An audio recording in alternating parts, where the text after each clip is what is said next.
Hello, students of class 11th. I welcome you in today's session of English literature lecture. Today, we will continue the lesson We Are Not Afraid to Die If We Can All Be Together by Jordan Cook. Today, we will continue with the third part. Children, before starting, I am just introducing you with the Hindi paragraph, that is translation of the paragraph also, because I have come to know that some students are not able to understand my speech.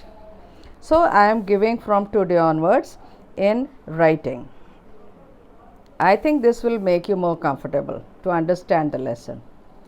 The first indication of impending disaster came at about 6 p.m.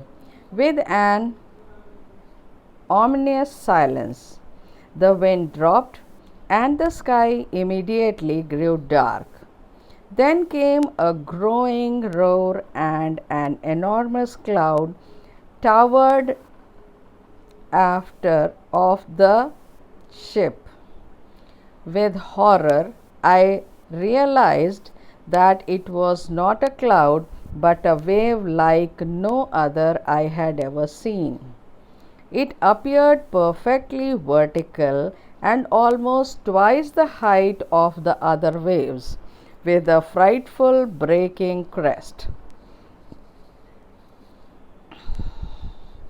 घोर सन्निकट, सन्निकट मतलब बिल्कुल पास, विपत्ति का संकेत लगभग 6 बजे आया, अनिष्ट सूचक स्तब्धता के साथ। हवा रुक गई तथा आकाश बिल्कुल काला हो गया।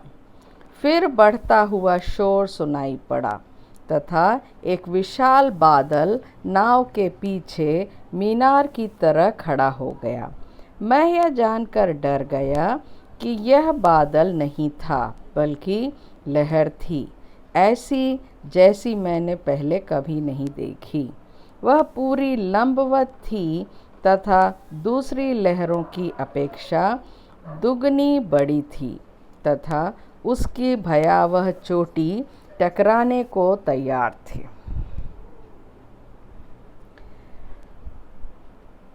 The roar increased to a thunder as the stern moved up the face of the wave, and for a moment I thought we might ride over it.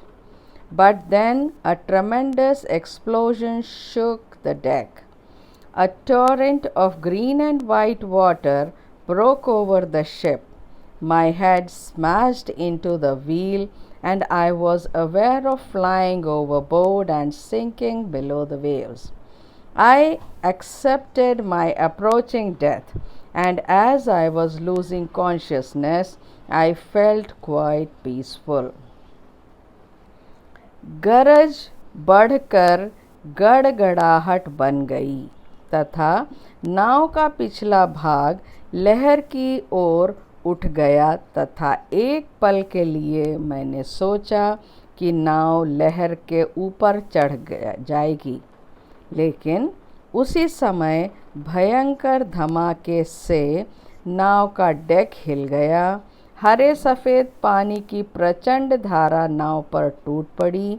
मेरा सिर पहिए से टकरा गया तथा मुझे एहसास था कि मैं नाव पर से उड़कर धारा में डूब रहा था। मैंने अपनी आती हुई मृत्यु को स्वीकार कर लिया था तथा जब मैं बेहोश हो रहा था तो मैं पूरे तरीके से शांत था। Unexpectedly, my head popped out of the water a few meters away. Wave Walker was near capsizing, her masts also horizontal. Then a wave hurled her upright. My lifeline jerked taut. I grabbed the guard's rails and sailed through the air into wave walker's main boom. Subsequent waves tossed me around the deck like a rag doll. My left ribs cracked, my mouth filled with blood and broken teeth. Somehow I found the wheel, lined up the stern for the next wave and hung on. मेरा सिर अचानक पानी से बाहर निकला। Wave walker, जो कि ship का नाम है राइटर के, कुछ मीटर पर लगभग उलट सी गई थी। उसके मस्तूल क्षैतिज हो गए थे। फिर एक लहर ने उसे धकेलकर सीधा कर दिया। मेरी जीवन रक्षा तार झटके से कस गई थी। मैंने गार्ड रेल्स को पकड़ लिया तथा हवा में से तैरकर वेव वॉकर की मुख्य लंबी कड़ी में गया। उसके बाद लहरों ने डेक पर कपड़े की गुड़िया की तरह इधर उधर मुझे पटका। मेरी बाईं पसलियां चटक गईं, मेरा मुंह खून तथा टूटे दांतों से भर गया। जैसे तैसे मैंने पहिया ढूंढा, नाव का स्टर्न अगली लहर के लिए सीधा किया तथा पहिए को पकड़े रखा। Water water everywhere. I could feel that the ship had water below, but I dared not abandon the wheel to investigate. Suddenly the front hatch was thrown open and Mary appeared. "We are sinking," she screamed. "The decks are smashed. We are full of water." "Take the wheel," I shouted as I scrambled for the hatch. हर जगह पानी ही पानी था। मुझे लग रहा था कि नाव में नीचे पानी था, लेकिन मैं संतुलन चक्र छोड़कर जाने का साहस नहीं कर सकता था। फलका अचानक खुल गया। फलका मतलब वो एक दरवाज़ा टाइप का था ना, वो फलका अचानक खुल गया तथा मेरी, जो राइटर की पत्नी है, प्रकट हुई। "हम डूब रहे हैं," वह चिल्लाई। "डेक टूट फूट गया है, हमारे नाव पानी से भरी हुई है." Larry and Herb were pumping like madmen. Broken timbers hung at crazy angles. The whole starboard side bulged inwards. Clothes, crockery, charred tins and toys sloshed about in deep water.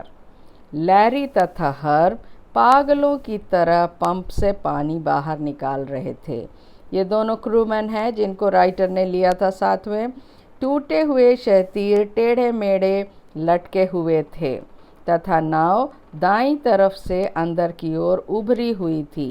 कपड़े, क्रॉकरी, नक्शे, डिब्बे तथा खिलौने गहरे पानी में उछल रहे थे। I half swam, half crawled into the children's cabin. "Are you all right?" I asked. "Yes," they answered from an upper bunk. "But my head hurts a bit," said Sue, pointing to a big bump over her eyes. I had no time to worry about bumped heads. कुछ तैरकर, कुछ रेंगकर मैं बच्चों के cabin में पहुंचा। "तुम ठीक हो?" मैंने पूछा। "हाँ," उन्होंने ऊपर के बर्थ से उत्तर दिया, "लेकिन मेरा सिर दुखता है।" आँखों के ऊपर एक बड़े गुमट यानी स्वेलिंग की ओर संकेत करते हुए सू ने कहा। मेरे पास टक्कर खाए सिरों के विषय में चिंता करने का समय नहीं था। After finding a hammer, screws and canvas, I struggled back on deck. With the starboard side bashed open, we were taking water with each wave that broke over us. If I couldn't make some repairs, we would surely sink. हथौड़ा, पेंच तथा canvas लेकर मैं बहुत कठिनाई से deck पर वापस गया। नाव दाईं तरफ से टूटकर खुलने के कारण प्रत्येक लहर के टकराने से पानी अंदर आ रहा था।